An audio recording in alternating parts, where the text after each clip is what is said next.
दो तरीके होते हैं जिंदगी जीने के, और दोनों ही ठीक तरीके हैं। जब तक हम बच्चे होते हैं ना, हमको लगता है कि ये ठीक है ये गलत है, एक समय के बाद लगता है कि ये भी ठीक है वो भी ठीक है, दोनों ठीक है। जैसे आईएएस की तैयारी में एक बड़ा इंटरेस्टिंग सवाल आता है। जैसे एक सवाल एनसीईआरटी पढ़े या ना पढ़े, एक सवाल है अखबार पढ़े कि ना पढ़े, एक है कि आंसर पॉइंट्स में लिखें या पैरा में लिखें। ठीक है, ये कुछ प्रश्न ऐसे हैं जिनको लेके दुविधा रहती है बच्चों को बहुत ज्यादा। अब इनका सही आंसर क्या है? सच बात है कि दोनों आंसर सही हैं। मैं ऐसे पचासों बच्चों को जानता हूं जिन्होंने एनसीईआरटी बहुत ध्यान से पढ़ी और आईएएस बन गए, और ऐसे पचासों को भी जानता हूं एनसीईआरटी नहीं पढ़ी वो भी आईएएस बन गए। अब इन दोनों तथ्यों को मिलाने के बाद क्या निष्कर्ष निकाले? ऐसे बच्चों को जानता हूं जिन्होंने रोज 3 घंटे अखबार पढ़ा, आईएएस टॉप कर गए। ऐसों को भी जानता हूं अखबार नहीं पढ़ते थे, वेबसाइट से काम चलाते थे, वो भी आईएएस बन गए। क्या निष्कर्ष निकाले? अगर आपने केवल एक ही बात सुनी तो आप कहेंगे हाँ ये उत्तर है। दोनों की सुन ली तब क्या करेंगे? अब फिर देखिए 5 साल पहले क्या हुआ। आईएएस के टॉपर फर्स्ट रैंकर ने अपने इंटरव्यू में क्या कहा? पूछा गया कि भाई आंसर पॉइंट्स में लिखें या पैरा में लिखें, तो उसने क्या कहा? मैंने अपने सारे आंसर पॉइंट्स में लिखे और मेरे जीएस में हाईएस्ट मार्क्स हैं, इसलिए मुझे लगता है कि पॉइंट्स में लिखना अच्छा रहता है। लोगों ने कहा वाह, अंतिम उत्तर मिल गया। Next year first ranker, GS में हाईएस्ट मार्क्स, फिर क्वेश्चन पूछा गया, उन्होंने कहा मैंने अपने सारे आंसर्स पैराग्राफ में लिखे, कहीं पॉइंट्स नहीं बनाए, और क्योंकि मेरे हाईएस्ट मार्क्स हैं मुझे लगता है कि पैरा में आंसर लिखना ज्यादा अच्छा होता है। जिसने एक ही आंसर पढ़ा वो तो मस्त है एकदम, जिसने दोनों पढ़ ली वो क्या करे? तो मैच्योरिटी का एक मतलब ये भी होता है कि आपको ना डाइवर्सिफाइड आंसर्स पता होते हैं, और जब आपको सारे आंसर सुन लिए तो आप समझ जाते हैं कि कोई अंतिम रास्ता ऐसा है नहीं कि इसमें चलेंगे तो ही बात बनेगी। और ये बात समझ में आ गई तो ठीक है। अब जैसे आप किसी के घर में आर्थिक समस्या है कि मैं पहले छोटी नौकरी कर लूं फिर आरएएस का सोचूं, कुछ क्या बोलेंगे पहले मैं आरएएस की छोटी नौकरी कर लूं फिर आईएएस का सोचूं। ये भी तय नहीं है ना कि आरएएस छोटी नौकरी है कि बड़ी नौकरी है। जिसकी निगाह आईएएस पे उसके लिए आरएएस छोटी नौकरी है कि सर आईएएस करूं या पहले आरएएस निकाल लूं जल्दी से। दूसरा क्या बोल रहा, सर आरएएस करूं या पहले कुछ और छोटा निकाल लूं जल्दी से। ये भी तय नहीं है कि छोटा कौन सा बड़ा कौन सा है। फिर छोटी नौकरी जो आप कह रहे हैं कितने टाइम में निकलती है, कितनी मेहनत से निकलती है, मुझे उसका आइडिया है नहीं। मैं तो एक बात जानता हूं, मतलब आज मैं जीवन के जिस बिंदु पे हूं, आपको ऐसा लग सकता है कि ये क्या जाने दुनिया क्या होती है, पर आपकी उम्र में मैं आपसे खराब स्थिति में था, इतना मैं निश्चित रूप से जानता हूं। आप लोगों ने शायद 17 साल की उम्र में नौकरी नहीं की होगी, मैंने वो भी की हुई है, सेल्समैन की नौकरी की हुई है। मैं आपसे ज्यादा गंभीर और कठिन जीवन जी चुका हूं, अच्छे से जानता हूं कि जीवन की कठिनाइयां क्या होती हैं। आप में से 99% से ज्यादा कठिन जीवन में जी चुका हूं। 1% मुझसे कठिन जीवन जी रहे होंगे निश्चित रूप से, लेकिन अधिकांश की तुलना में मैंने जिया है। मुझे अच्छे से पता है कि जीवन में अंततः एक चीज काम आएगी। एक तो ये कि आपने सपना क्या देखा, उसके लिए कितनी मेहनत की। अगर आप सपना देखें, जम के मेहनत करें, तो मेरे ख्याल से ये हो सकता है कि आपका रैंक थोड़ा नीचे ऊपर हो जाए, इस साल ना हो अगले साल हो जाए। ये नहीं हो सकता कि आप कहीं भी ना हो। दूसरी बात, अगर आपके अंदर इतनी स्मार्टनेस है कि आप स्थितियों के अनुसार खुद को समायोजित कर सकते हैं, एडजस्ट कर सकते हैं, एकोमोडेट कर सकते हैं और जीवन के साथ चल सकते हैं, तो आज की दुनिया में इतनी संभावनाएं हैं किसी के लिए भी कि किसी की भूखे मरने की नौबत नहीं आती है, अगर आप थोड़े से भी स्मार्ट हैं। ये कहने की बात है कि देश में बहुत बेरोजगारी है, सच बात यह है कि प्राइवेट सेक्टर में भी लोग रोजगार लेके बैठे हैं, उनको लोग मिलते नहीं काम करने के लिए जो काम ठीक से कर सके, निभा सके। इसलिए अगर आप में क्षमताएं ठीक ठाक हैं तो डरने की जरूरत एकदम नहीं है, ये दुनिया आपके लिए ठीक है। राजस्थान में बोलते हैं ना वीर भोग्या वसुंधरा, वो जो कंसेप्ट है वो आराम से चलता है इस दुनिया में। तो अगर आपकी घर की कंडीशंस बहुत खराब हैं, मेरा ख्याल है कि आरएएस की तैयारी करना ठीक है, लेकिन बेहतर है कि आरएएस की तैयारी करने के साथ एक ऑप्शन लेके चलिए, चाहे टीचिंग का लेके चलिए। यहाँ जो रीट की परीक्षा होती है, मैंने सुना राजस्थान की राष्ट्रीय परीक्षा होती है वो, है ना। हर हर बच्चा वो परीक्षा देना चाहता है कि भाई मैं कम से कम टीचर बन जाऊं। और ये बात इस सेंस में सही है कि जो आईएएस या पीसीएस की तैयारी करते हैं गंभीरता से ना, उनके लिए अपने विषयों में टीचिंग करना, जो टीचिंग का उद्देश्य लेके चल रहे हैं उनकी तुलना में ज्यादा आसान होता है। अब बहुत आसानी से कर सकते हैं। ये प्रश्न यहां से किसी का था ना, किसी बच्चे का, इसलिए मैं यहां देख के जवाब दे रहा हूं आप लोगों को। अच्छा ठीक है। तो जो सार है वो ये कि यदि आप आरएएस की तैयारी कर रहे हैं और थोड़ी कमजोर पृष्ठभूमि से हैं, कोई एक दूसरी चीज हाथ में इतना लेके चलिए कि दिन में 1-2 घंटे देके जरूरत पड़ने पर वो आपकी पकड़ में आ जाए। चाहे वो टीचिंग हो सकता है, ग्रेजुएशन आपने की ही होगी या कर रहे होंगे, साथ में बीएड जैसा एक अगर हो सके साथ में उसके बाद में वो कर लीजिए, या जो भी एग्जाम होते हैं या रीट का एग्जाम है वो कर लीजिए। कुछ ऐसा कि आरएएस में अगर टाइम लगे, क्योंकि 3 साल में एक बार आरएएस आमतौर पर हो रहा है। बाकी राज्यों में तो हर साल है, बिहार में देखेंगे, उत्तर प्रदेश में देखेंगे, हर साल एग्जाम होता है, कैलेंडर उनका एकदम ठीक चल रहा है। यहाँ कैलेंडर नियमित होता तो दिक्कत नहीं होती। दिक्कत है कि अब तैयारी कर लें और उसके बाद एग्जाम 3 साल बाद आया, और उस साल बाई चांस आप चूक गए, फिर 3 साल, तो वनवास जैसा मामला हो गया ना फिर तो। इस चीज से बचने का तरीका ये कि आरएएस की तैयारी प्लस कोई एक ऐसा एग्जाम जो आपको लगता हो कि मैं कर सकता हूं, इतना कर लीजिए कि जब वो एग्जाम सामने आए और आरएएस उस समय ना हो, तो 2-3 महीने पूरी ताकत लगा के आप उसको अपनी मुट्ठी में कर सके और सफल हो जाए।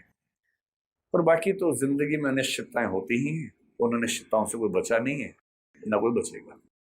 पता नहीं क्यों, अगर मैं सोचता हूँ कि इस चैनल की शुरुआत मैंने क्यों की, इसका पर्पस क्या है, अगर एक पर्पस तय करना हो, बाकी पर्पस तो सारे होते ही हैं। प्रसिद्धि की चाह भी एक पर्पस हो सकता है, इसका सबके मन में होता है, तो मेरे मन में भी होगा ही।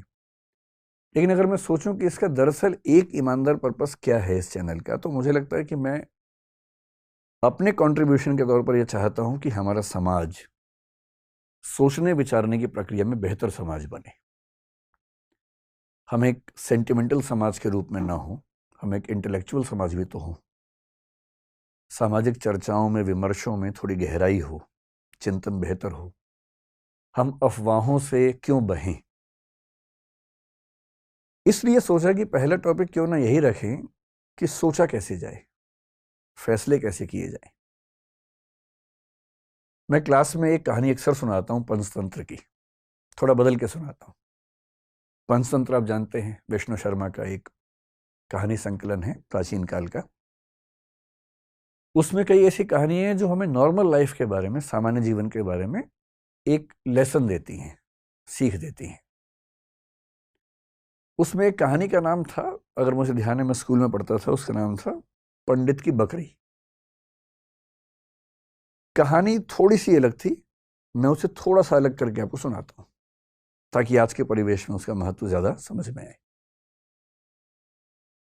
कहानी ये है, मैं फिर बता रहा हूं, कहानी में बदल के सुना रहा हूं ताकि बाद में कोई हमला ना करे कि नहीं कहानी तो ये थी, बदल कैसे दी। उस कहानी में यह था कि एक पंडित जी बकरी खरीद के जा रहे हैं। 3 लोगों को लालच है कि बकरी खाएंगे हम। उनको बेवकूफ बनाने के लिए एक ने कहा कि कुत्ता कहाँ ले जा रहे हो, एक ने कहा कि आप कौन सा पशु बताया, मेरा 3 पशुओं के नाम बोले कि ये कहाँ ले जा रहे हो, वो कहाँ ले जा रहे हो। उन्हें कंफ्यूजन हो गया कि जरूर कोई बहुरूपीय जानवर है, तो छोड़ के भाग गए। मैं इस कहानी को थोड़ा सा मोल्ड करके सुनाता हूं कि एक बार एक आदमी एक छोटा सा बछड़ा खरीद के जा रहा था, सुंदर सा, और 3-4 चोरों की नजर पड़ी। उनका मन हुआ कि काश ये बछड़ा हमें मिल जाए, सस्ता मिल जाए, आधे दाम पे या उससे कम पे मिल जाए, तो क्या करें। तो उन्होंने एक साजिश की। बारी बारी वो उस व्यक्ति से रास्ते में मिले। पहले एक व्यक्ति मिला एकदम सीरियस चेहरा बना के। उसने कहा, अरे पंडित जी, बकरी कितने की ली। पंडित जी ने कहा, यार ये तो बछड़ा है, बकरी थोड़ा ना है। तो वो बड़े अच्छे से हंसा, उसने कहा ये बछड़ा है, अच्छा। इतना कह के मुस्कुराते हुए निकल गया वहां से। पंडित जी को लगा अजीब गधा आदमी है, फिर देखा है तो बछड़ा ही। उसका उतना ही काम था, किया और निकल गया। अब वो आगे चल रहे हैं, करीब 100-200 मीटर के बाद एक दूसरा आदमी अलग जगह से आया। इनके बीच में आपस में साठ-गांठ है, ये इनको नहीं पता है। दूसरा आदमी आया और आते बोला, वाह पंडित जी कितनी मोटी बकरी है, एकदम बछड़ा लग रही है देखने में तो। अब इसको लगा कि ये तो मामला फंस गया। ध्यान से देखा, बोला नहीं यार मैं तो बछड़ा ही लाया हूं।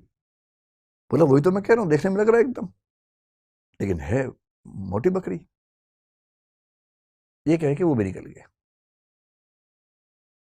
फिर 1 किलोमीटर बाद तीसरा मिला और उसने कहा, पंडित जी बस ऐसी ही बकरी चाहिए मुझे भी, कहाँ मिलेगी ऐसी बकरी। उसने कहा, फिर पंडित ने फिर थोड़ा धमकाते हुए कहा कि यार ये बछड़ा है भाई, लेकिन अब वो दबाव कम बना रहा था, वो खुद दबाव में था। तो वो भी ठहाका मार के ऐसा बोला, बछड़ा ऐसा होता है, अच्छा, ये करके चला गया। और फिर चौथा आदमी जो असली था उनका मास्टरमाइंड, चीफ कॉन्स्पिरेटर, फिर वो आया पैसे गिनते हुए। उसने कहा, अरे अरे अरे ऐसा ही बकरा चाहिए, ऐसी बकरी चाहिए, कितने की मिलेगी, कितने की मिलेगी। तो पंडित जी को लगा मुझसे बहुत बड़ी गलती हो गई है, मैं तो बकरी खरीद के ले आया बछड़े के नाम पे या बछिया के नाम पे। फिर लगा घर जाऊंगा घर पे पिटूंगा, इससे अच्छा नुकसान कम कर लेता हूं। तो एज्यूम कीजिए कि उस जमाने में 100 रुपए के आसपास का लिया था, तो उन्होंने बताया कि मैंने 100 का लिया है। 100 का, बकरी तो 20 रुपए की आ जाती है, लेकिन ये तो तंदुरुस्त है, अगर आप चाहें तो मैं इसके बदले आपको 40 रुपए दे सकता हूं। और पंडित जी को लगा कि यार चलो 60 का नुकसान सही, कम से कम 80 का तो नहीं होगा। और 40 का उसको दिया और खुश होकर घर लौटे कि बच गया आज तो। अब ये जो पंचतंत्र की कहानी है, ये इसलिए है कि जब हम जीवन में निर्णय करते हैं तो हमारे पास बहुत सारे ऊट पटांग से इनपुट्स आते हैं, और यदि आप बहुत समझदार इंसान नहीं हैं तो इस बात का पूरा खतरा है कि कोई ना कोई कभी ना कभी आपको बेवकूफ बना ही देगा। और हम जिस दौर में हैं, हम तो व्हाट्सएप यूनिवर्सिटी के दौर में हैं, सारा ज्ञान ही वहां से आता है। सोशल मीडिया, आप लोग मोबाइल फोन के मरीज हो चुके होंगे मेरे ख्याल से, मैं भी आधा मरीज हूं, आप भी होंगे ही, आप तो नई जनरेशन के लोग हैं, ज्यादा मरीज होंगे। बिना वजह के मोबाइल फोन खोल लेते होंगे, फिर उस पर करते रहते होंगे ऐसे ऐसे। रील देख रहे हैं तो रील ही देख रहे हैं, शॉर्ट्स देख रहे हैं तो शॉर्ट्स ही देख रहे हैं, मन ही नहीं भर रहा है।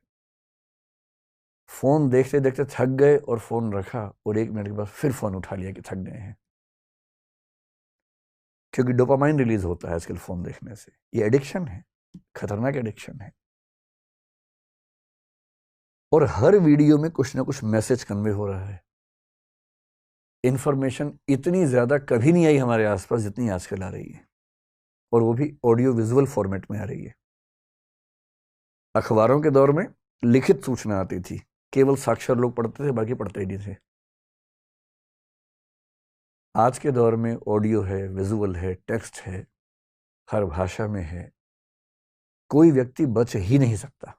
और अगर किसी समूह के पास ताकत हो, उसके पास 10,000 ऐसे बेरोजगार हों जिनको काम दिया जाए कि दिन में 500-500 मैसेज भेजने, हर मैसेज के बदले 2 रुपए मिलेंगे, तो कोई समूह पूरे समाज को अपने तरीके से सोचने के लिए मजबूर कर सकता है। महाभारत का सोच के देखिए, महाभारत का युद्ध है, एक तरफ पांडव हैं, एक तरफ कौरव हैं। पांडवों के साथ में कृष्ण है। नैतिकता के लिए जरूरी है कि पांडव जीतें और कृष्ण इस पूरी योजना के साथ वहां पर हैं।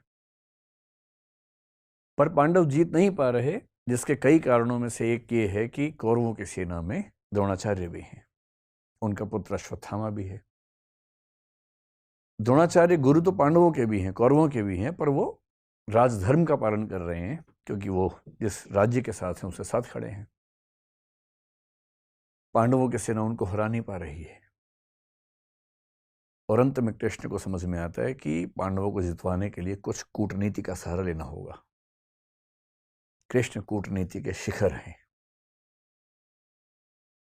वो युधिष्ठिर से एक बात कहते हैं, पर युधिष्ठिर तैयार नहीं है एक गलत बात कहने के लिए। और अंत में कृष्ण अपनी पूरी कूटनीतिक ताकत का इस्तेमाल करके सिचुएशंस बनाते हैं। एक हाथी अश्वत्थामा नाम का, उसकी हत्या होती है। बात फैलाई जाती है कि अश्वत्थामा मारा गया। अश्वत्थामा द्रोणाचार्य के पुत्र का नाम भी है। और द्रोणाचार्य अचानक हताश होने लगते हैं।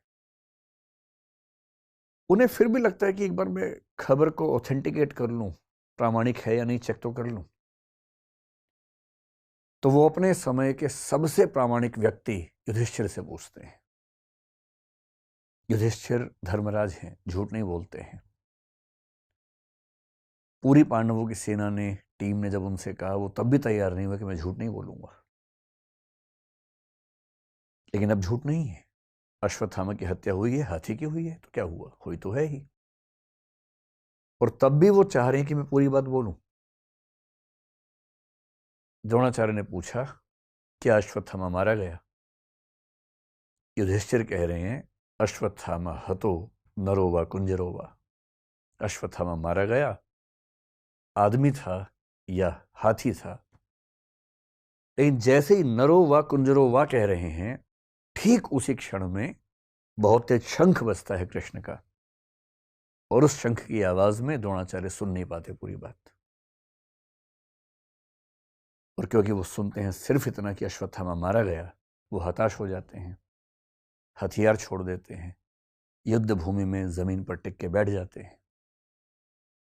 और इसी क्षण का फायदा उठा के धृष्टद्युम्न उनकी हत्या कर देता है। मैं सोचता हूं कई बार कि द्रोणाचार्य इतने योग्य व्यक्ति थे, यदि मिस इंफॉर्मेशन से या मैनिपुलेटिव इंफॉर्मेशन से उनको भी एक गलत तथ्य के प्रति आश्वस्त किया जा सकता था, तो आज के दौर में जब हर तरफ सोशल मीडिया के हमले हैं, कैसे कोई व्यक्ति सही फैसले करे? अगर द्रोणाचार्य उस आवाज को सुन पाते, नरो वा कुंजरो वा, तो शायद उनका फैसला बदल गया होता, शायद युद्ध की कहानियां अलग होती। पर किस तरह से सूचनाएं पहुंचे, कौन सी सूचनाएं ठीक से न पहुंचने दी जाएं, कैसे कंटेक्स्ट से बात को हटा दिया जाए, अगर सूचना देने वाले इसमें माहिर हों, तो समाज क्या करे, आम आदमी क्या करे, द्रोणाचार्य जैसा महान चिंतक क्या करे। और इसलिए कुछ बातें जो मुझे लगता है कि होनी चाहिए इस मसले पर। मैं तो अपना जीवन लगभग 2/3 जी चुका हूं, बाकी तो पता भरोसा तो कल का भी नहीं है, लेकिन हाँ, अगर मैं भारत की सामान्य आयु के हिसाब से देखूं तो 2/3 जी चुका हूं। आप 1/3 वाले हैं, तो आपके जीवन में बड़े फैसले बाकी हैं। अधिकांश की शादी भी शायद नहीं हुई आप लोगों के ना, चेहरे ही बता रहे हैं आपके, चमक रहे हैं ना अभी। तो आपको बड़े फैसले करने हैं, और फैसला करना हर दौर में मुश्किल था, आज के दौर में सबसे मुश्किल है। तो कुछ सावधानियां कि जब आप फैसला करें जिंदगी में, तो किन सावधानियों को बरतें ताकि गलतियां कम से कम हो। गलतियां उसके बाद भी होंगी, कौन है जो गलती नहीं करता है फैसले में? सब करते हैं, आप भी करेंगे। पर गलतियां कम हो, सही फैसले ज्यादा हों। मेरे एक फेवरेट दार्शनिक हैं, Jean Paul Sartre, French philosopher हैं। उनके दर्शन का सार अस्तित्ववाद कहते हैं, एग्जिस्टेंशियलिज्म कहते हैं। उसका सार ये है कि अपनी जिंदगी की कहानी हम लोग खुद लिखते हैं। और किस चीज से लिखते हैं? अपने फैसलों से लिखते हैं, निर्णयों से लिखते हैं। आपने किसी परिस्थिति में क्या फैसला लिया, इससे आपके जीवन की आगे की कहानी लिखी जाएगी।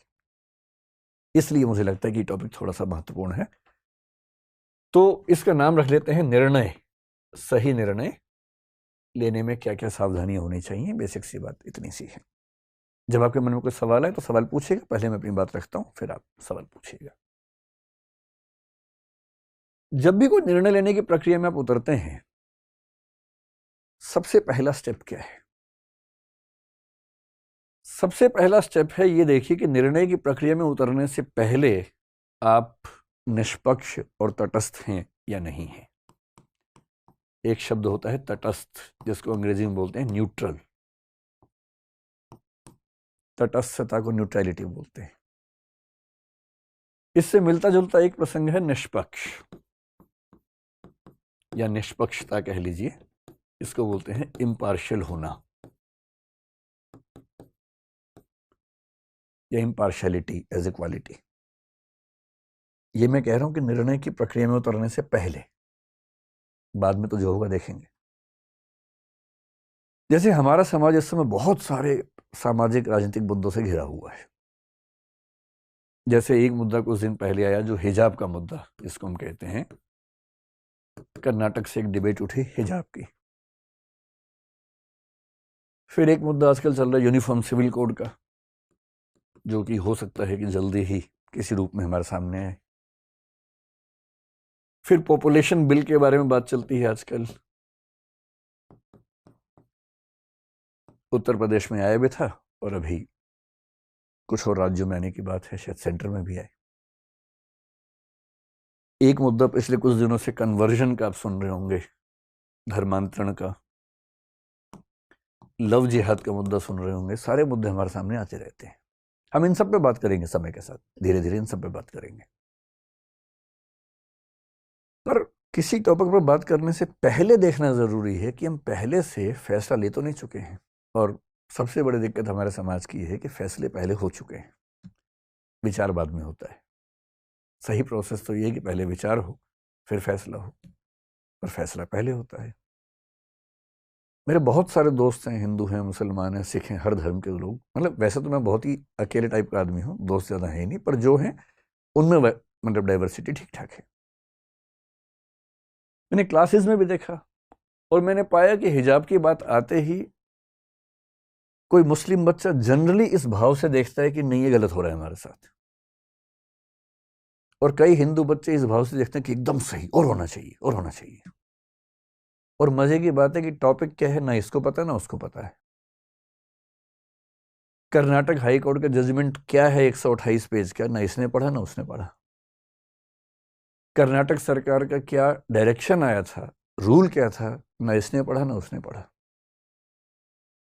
और फैसले का एग्जैक्ट मतलब क्या है किसी को नहीं पता। पर हम टॉपिक शुरू होने से पहले ही राय बना के चलते हैं। E.H. कारक बड़े अच्छे विद्वान हुए हिस्ट्री में, उनकी एक किताब है बड़ी अच्छी, हिस्ट्री, इतिहास क्या है, व्हाट इज हिस्ट्री। बड़ी अच्छी किताब है। उन्होंने साबित किया कि हिस्ट्री के बारे में आप कुछ भी कह लीजिए, कितने फैक्ट्स हैं, इतने प्रमाण हैं, सब बेकार की बातें हैं। अंततः इतिहासकार के दिमाग में जो बैठा हुआ है वो साबित वही करता है। इसलिए मार्क्सिस्ट हिस्टोरियन लिखेंगे तो आप पाएंगे सबके निर्णय लगभग एक जैसे आते हैं, और जो नेशनलिस्ट हिस्टोरियंस हैं उनके फैसले एक जैसे आते हैं हमेशा। किसी हिस्टोरिकल फिगर को लेकर सोच लीजिए, अकबर की बात कर लीजिए, औरंगजेब की बात कर लीजिए। एक धारा के फैसले हमेशा एक से आएंगे, दूसरी धारा के फैसले हमेशा एक से आएंगे। ऐसी माइंडसेट से अगर हम चलेंगे, और हमारी यूनिवर्सिटीज में भी तो यही होता है। बहुत रोचक बात है, यूनिवर्सिटीज में टीचर्स बटे हुए हैं कि ये मार्क्सवादी है, ये भाजपाई है। और मैं सोचता हूं कि जो आदमी देश को पढ़ाने की जिम्मेदारी संभालता है यूनिवर्सिटी में, वो एक विचारधारा से बंध कर चीजों को देखने का आदी कैसे हो सकता है? उसके अंदर इतना वैचारिक साहस क्यों नहीं है कि किसी मुद्दे पर मेरी विचारधारा से बेहतर राय किसी और विचारधारा की भी हो सकती है? ये साहस क्यों नहीं है? और इसलिए जो बात यूनिवर्सिटीज तक में मिस होती है तो समाज में तो कहां से आएगी? विश्वविद्यालय का तो काम है समाज को सही दिशा देना, वही नहीं है तो समाज में कहां से आएगी? पहले कोशिश कीजिए न्यूट्रल होने की, तटस्थ होने की, कि मुद्दे को समझने से पहले ना मैं इस तरफ हूं ना मैं उस तरफ हूं। हिजाब की बात है, मुझे नहीं पता, मैं पहले स्टडी करूंगा पूरा। स्टडी करने के बाद मामला ठीक लगेगा तो मैं कहूंगा हाँ ये ठीक है, गलत होगा तो बोलूंगा गलत है। पहले क्यों फैसला करूं? ये तो बहुत बेसिक सी बात है। न्यूट्रलिटी ही जब रियल सिचुएशंस में आती है उसको बोलते हैं निष्पक्षता, impartiality in the specific situations. और ध्यान रखना है, निष्पक्ष नहीं रह पाने के भी दो तरीके होते हैं। निष्पक्ष का मतलब है कि भाई मैं एक्स और वाई के झगड़े में ना एक्स की तरफ हूं ना वाई की तरफ हूं। क्या तुमने कभी सोचा है, शब्दों की भीड़ में सबसे गहरी सच्चाई अक्सर खो जाती है। मनुष्य बोलता है, बिना रुके बोलता है, लेकिन क्या बोलने से कभी समाधान आया है? जरा अपने जीवन को देखो। झगड़े कब बढ़ते हैं? जब शब्द बढ़ते हैं। रिश्ते कब टूटते हैं? जब शब्द हथियार बन जाते हैं। और शांति कब आती है? जब कोई कुछ नहीं कहता, बस चुप रह जाता है। लोग सोचते हैं कि चुप रहना कमजोरी है, लेकिन सच्चाई उल्टी है। शब्दों से बहस करना आसान है, लेकिन चुप रहना, अपने अहंकार को रोकना, यह है असली ताकत। चुप्पी का मतलब सिर्फ मुंह बंद करना नहीं है। चुप्पी का मतलब है अपने भीतर स्थिर होना। शब्द बाहर से आते हैं, लेकिन मौन भीतर से उठता है। शब्द बोरोड हैं, किताबों से, समाज से, दूसरों से, लेकिन मौन तुम्हारा अपना है, तुम्हारे अस्तित्व की आवाज। तुम सोचते हो जो ज्यादा बोलता है वो बुद्धिमान है, लेकिन देखो बाजार में, राजनीति में, मीडिया में कितना शोर है। क्या वहां सच मिलता है? नहीं, सच तो वहां मिलता है जहां शोर खत्म हो जाता है। मौन तुम्हें भीतर ले जाता है, और भीतर मन हमेशा भागता है, कभी मोबाइल की तरफ, कभी टीवी की तरफ, कभी बेकार की सोच की तरफ। ये मन चाहता है कि तुम बोलते रहो, सोचते रहो, भटकते रहो, क्योंकि अगर तुम चुप हो गए तो मन की असलियत सामने आ जाएगी। एक पल को आंखें बंद करो, कुछ मत बोलो, सिर्फ अपनी सांस को महसूस करो। तुरंत देखोगे मन बेचैन हो गया। वो कहेगा कुछ सोचो, कुछ बोलो, क्योंकि मौन में मन की सत्ता खत्म हो जाती है। इसीलिए मौन इतना कठिन लगता है। लोग कहते हैं हम ध्यान नहीं कर पाते। असल में ध्यान करना नहीं है, सिर्फ चुप रहना है, लेकिन वही सबसे कठिन है। तुम्हें लगता है कि जिंदगी में जीतने के लिए शब्द चाहिए, नौकरी में शब्द, रिश्तों में शब्द, समाज में शब्द, लेकिन याद रखो शब्द लोगों को प्रभावित कर सकते हैं, पर मौन दिल को छू लेता है। कभी गौर किया है, जब दो प्रेमी एक दूसरे को देखते हैं तो वहां शब्द नहीं होते, सिर्फ चुप्पी होती है, और वही चुप्पी सबसे गहरी भाषा है। मौन तुम्हें शक्तिशाली बनाता है। लोग सोचेंगे कि तुम जवाब क्यों नहीं दे रहे, लेकिन तुम्हारी चुप्पी ही उनका जवाब है, क्योंकि मौन वहां बोलता है जहां शब्द हार जाते हैं। बहस में शब्दों से जीतने वाला सिर्फ अहंकार जीतता है, लेकिन बहस में चुप रह जाने वाला वो आत्मा को जीत लेता है। आज दुनिया शोर से भरी है, हर कोई बोल रहा है, लेकिन सुनने वाला कोई नहीं। अगर तुम सुनना सीख जाओ तो तुम भीड़ से अलग हो जाते हो, और सुनना तभी संभव है जब तुम भीतर से मौन हो। मौन का एक और रहस्य है, ये तुम्हें गहराई देता है। जैसे झील में जब हवा रुक जाती है तो पानी साफ दिखने लगता है, वैसे ही जब भीतर का शोर रुक जाता है तो आत्मा साफ दिखने लगती है। लोग मंदिर जाते हैं, मस्जिद जाते हैं, पूजा पाठ करते हैं, लेकिन क्या तुम जानते हो सबसे बड़ा मंदिर मौन है, जहां कोई मंत्र नहीं, कोई किताब नहीं, सिर्फ तुम्हारा शांत हृदय है। मौन को अगर तुमने साध लिया तो तुमने खुद को साध लिया, क्योंकि शब्दों से बनी पहचान झूठी है, लेकिन मौन से निकली पहचान सच्ची है। मौन सिर्फ बाहर की चुप्पी नहीं है, मौन का असली अर्थ है भीतर की स्थिरता। अगर भीतर शोर है तो बाहर का मौन सिर्फ अभिनय है, और अगर भीतर मौन है तो भीड़ में खड़े होकर भी तुम शांत रह सकते हो। लोग कहते हैं मन को काबू में करना कठिन है। हाँ, कठिन है, क्योंकि मन को काबू करने की कोशिश ही गलत है। मन से लड़कर तुम कभी जीत नहीं सकते, लेकिन मौन में उतरकर मन अपने आप हार जाता है। मन एक जंगली घोड़े की तरह है, जितना रोकोगे उतना उछलेगा, लेकिन अगर तुम चुप हो जाओ तो घोड़ा थक जाएगा और अंत में वो खुद रुक जाएगा।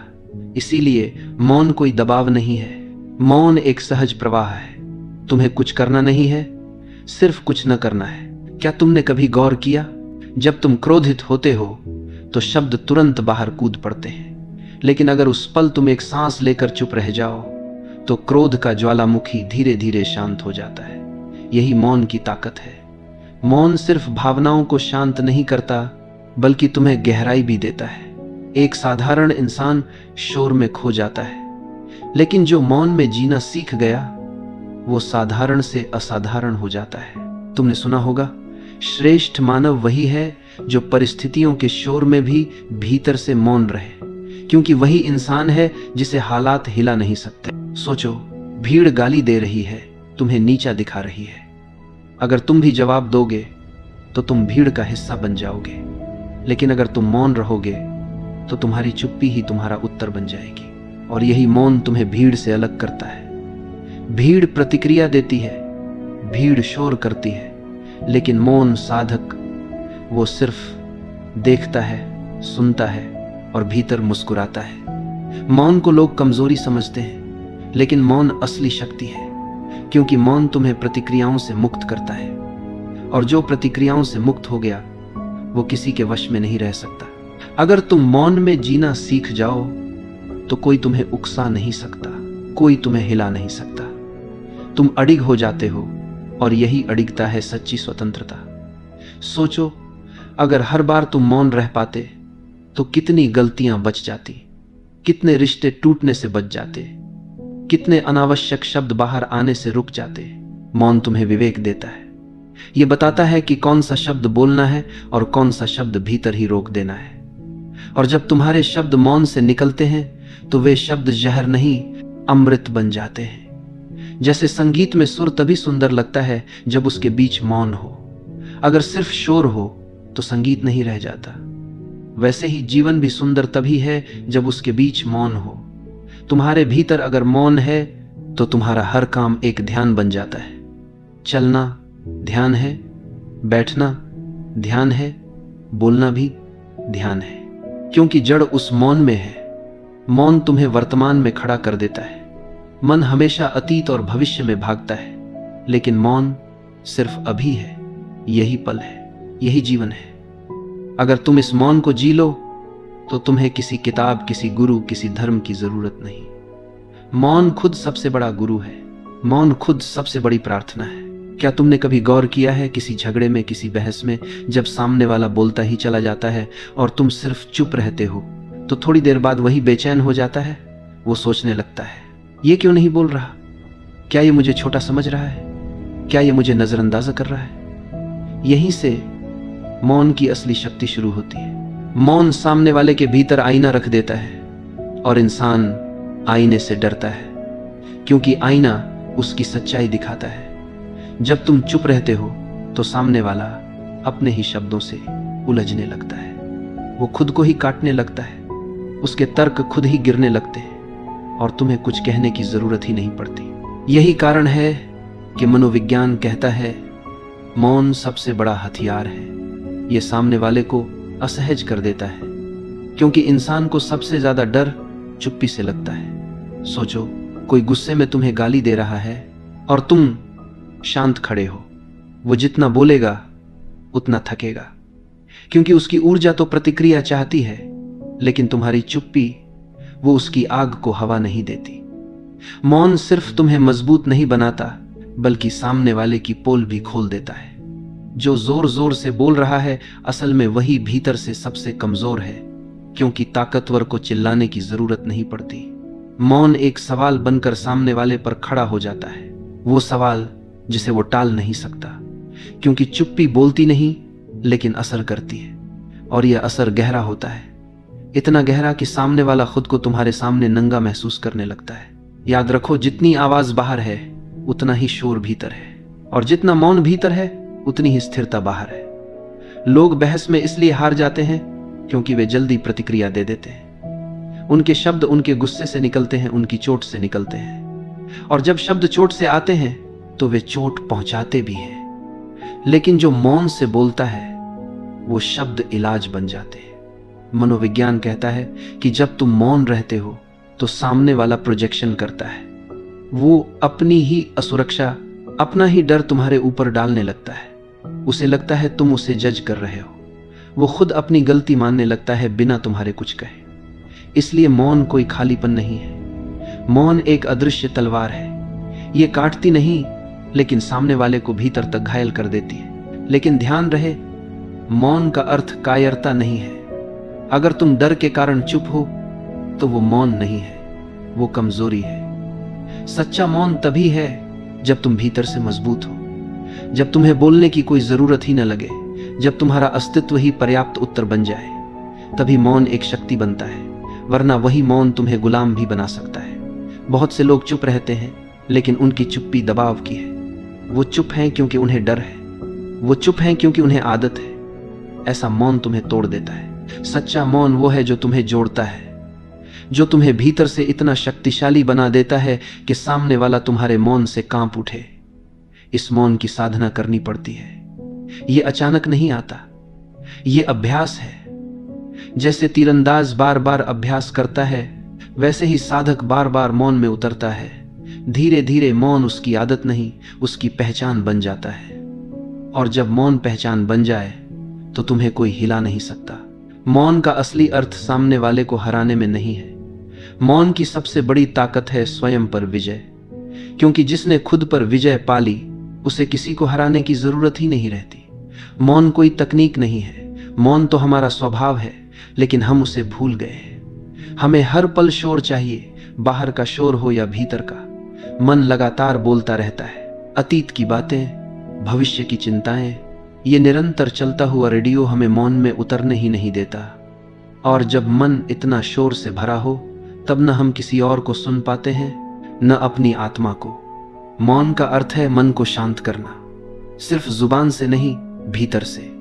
जब भीतर का शोर थमता है, तभी पहली बार हम अपने असली स्वरूप से मिलते हैं। यही मिलन है आत्म स्वामित्व। बहुत लोग सोचते हैं कि मौन का अर्थ है भाग जाना, डरना, लेकिन यह बिल्कुल उल्टा है।